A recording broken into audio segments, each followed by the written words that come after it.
I had just two other questions that have come through. And one's on white women's tears. And it gets gendered that way in the conversations. It gets gendered kind of in white. It's not always cisgender women, though I think that's how people think of it. And it's not always heterosexual, but I do think unconsciously that's how people have framed it. I also know that whites across all gender identities, across all sexualities, have shown up in the workshops I've done, particularly white work, race work, but we're really focusing not just on understanding, but on interrupting racist dynamics, look at our racist attitudes and behaviors, and authentic dialogue with and across race identities. So here's what often happens. Folks of color start to get honest. Maybe one or two whites are getting honest. A white person says something that has a negative impact on a person of color, or they're making a point about that's a common dynamic that whites do. And they're giving feedback, or they're talking about the impact of what a white just did. It could be a person of color was talking, a white person comes in and says, that happens to me too. As a woman, that happens to me. And they've just dismissed what the person of color said, took it to gender, and didn't stay in race. Common dynamics that we whites do. And the person of color might say, I feel dismissed, I don't feel heard, here's what you just did, and the white person starts to cry. And what they're saying or thinking is, you just attacked me, you just embarrassed me, you just called me out in public. Not exaggerating, but I am kind of adding some, because I've seen it and I hear this all the time.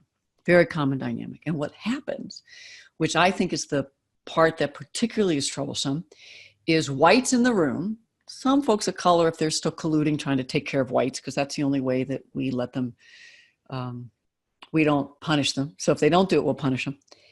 But it's mostly whites will then turn, rush to get Kleenex and run over, and someone will hug them and, are you okay? And so the original person of color that was impacted by the behavior, they're now framed as the person that is just aggressive and mean and scary and just all those racist stereotypes. And these white racist attitudes of attack and violence come up. Most folks don't have the capacity to manage those dynamics. I just want to talk about what I do. And when you read the book, But I'm Not Racist, Tools for Women Rights, Whites, I talk about that as well. So I interrupt those dynamics. I say, they're fine. Actually, would you take your hand off their back? That actually will interrupt their emotional process. And actually, if they grab the Kleenex themselves, but research shows if they use Kleenex, then they'll get out of their body. So what I'd prefer is talk to a spouse what's going on, because I want to hear what's going on for you. And we're going to also come back and talk about the original comment and the behavior that you got feedback on. But I see you have an emotional reaction and you've triggered yourself. So what are you feeling? What's going on? And then can work them for a bit and just say, cry through your tears. Now, if you want to pause, you don't want to talk, that's fine too. So I always give people the choice.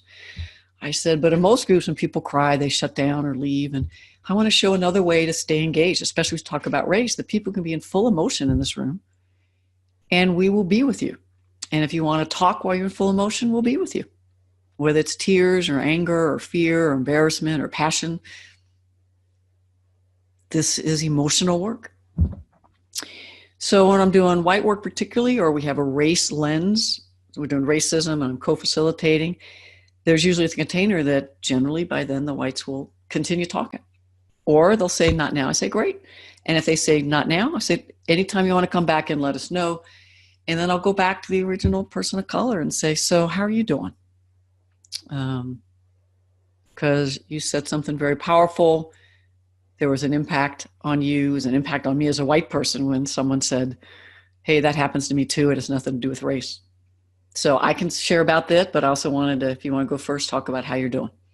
So these are more advanced facilitation group, deep group masterful skills. And the point I want to make here is not rushing to take care of the white person, often a quote, white presenting woman. And then discount and dismiss the original dynamic, which was person of color expressing their impact, expressing feedback that gets overlooked, and then they get framed, as always, as the troublemaker. We whites often will show up in that level of fragility, whether it's tears, whether it's defensiveness. And so if you shift all the energy to the white person's response without also saying, okay, we're going to hear from you, and then we're going to come back, and then we'll actually be here for a while, because this is a very powerful moment, and I think there's a lot of learning here.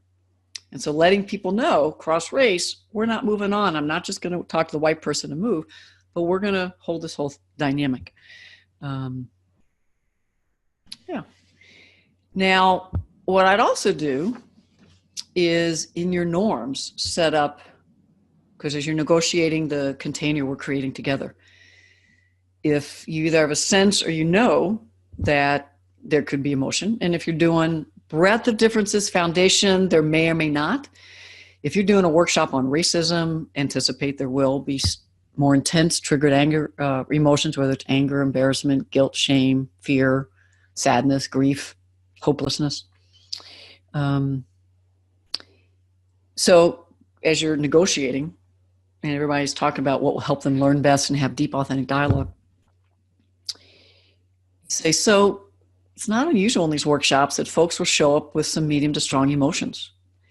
And it's listed there as if you feel triggered, notice it and name it. And so you could negotiate. And you say, so what if somebody shows up in anger? How are we going to be? Or what are some traps we could fall into if somebody, a person of color or a white person, shows up in anger? And let people talk about, well, here's the traps I've seen, the potholes. So how could we be different? Well, we can pause and listen and ask questions and really notice how we're feeling and then engage. Okay. And then what if somebody shows up in tears? Person of color or white person in tears. And then have the conversation proactively. And some folks might say, I've had folks of color say, I have no room for white women's tears. I say, well, tell me more. And usually what's under it is what I've already described as the dynamic, that all the attention goes to the white person. And folks of color, again, are thrown under the bus. And so you can make a commitment as facilitator and as a group say, can we commit to not doing that? That we commit to holding it all. That as folks are showing up, we do hear the emotions, however they show. And then we engage. And then I say, and some of the research, or not research, but some writing, some people's opinions are that white people should never cry in workshops. I say, A, that's not going to happen. But B, I don't think that's the issue, because people are human beings.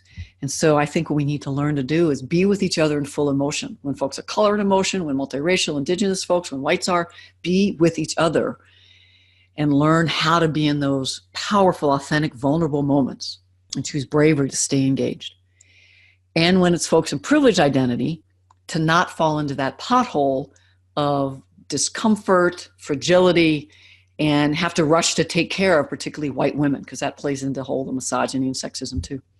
And so that's what I invite us not to do.